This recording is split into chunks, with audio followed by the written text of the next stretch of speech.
నెల్లూరు జిల్లా ప్రతినిధి కొల్లాపూడి వెంకటయ్య పార్టీ కోసం పనిచేసే కార్యకర్తలకు అండగా తెలుగుదేశం పార్టీ గెలుస్తోందని గూడూరు ఎమ్మెల్యే సునీల్ కుమార్ తెలియజేశారు. గూడూరు నియోజకవర్గంలో ఎమ్మెల్యే సునీల్ కుమార్ పర్యటనలో ఉండగా గూడూరు ఎమ్మెల్యే సునీల్ తెలుగుదేశం కార్యకర్త వెంకటరమణయ్య భార్యకు 2 లక్షల రూపాయల చెక్కును గూడూరు ఎమ్మెల్యే సునీల్ కుమార్ అందజేశారు.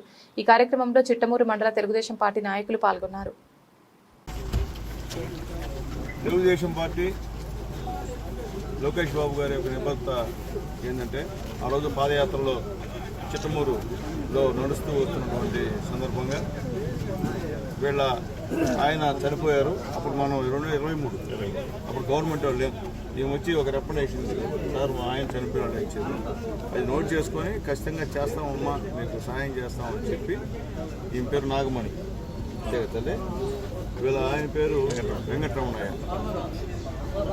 మొన్న దాదాపు ఇటువంటి కేసులు అంటే అధికారం లేనప్పుడు ఎవరైతే కార్యకర్తలు చనిపోయారో దాదాపు 250 చెక్కులు నారా లోకేష్ బాబు దృష్టి చేసిన విషయాన్ని కూడా ఒకసారి మీ దృష్టి తీసుకొస్తున్నాం.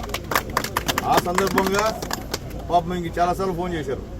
ఈ పాపం కన్ఫ్యూజ్ పోలేకపోయింది. అక్కడికి మా పార్టీ అధ్యక్షుడు చిట్టమూరు మన కిషోర్ నాయుడు గారు మాట్లాడి సమన్వయం చేసుకొని ఆమె తీసుకెళ్లి ఈ 2 లక్షల రూపాయలు చెక్కుని నాగమణి గారికి ఇప్పించినందుకు నిజంగా మనస్ఫూర్తిగా ధన్యవాదాలు తెలియజేస్తున్నాం. అదే తెలుగుదేశం పార్టీలో పనిచేసే కార్యకర్తకి ఏమన్నా జరిగితే ఖచ్చితంగా పార్టీ నుంచి ఆర్థిక సహాయం వస్తుంది అనే నిదర్శనం నాగమణి గారు అని చెప్పి కూడా తెలియజేస్తూ మరొకసారి లోకేష్ బాబు గారు భవిష్యత్తు నాయకుడికి ఇంకా ఎంతోమంది మా కార్యకర్తలకి ఆల్మోస్ట్ ఆల్ సహాయం 99% చేస్తూ ఉన్నాడు.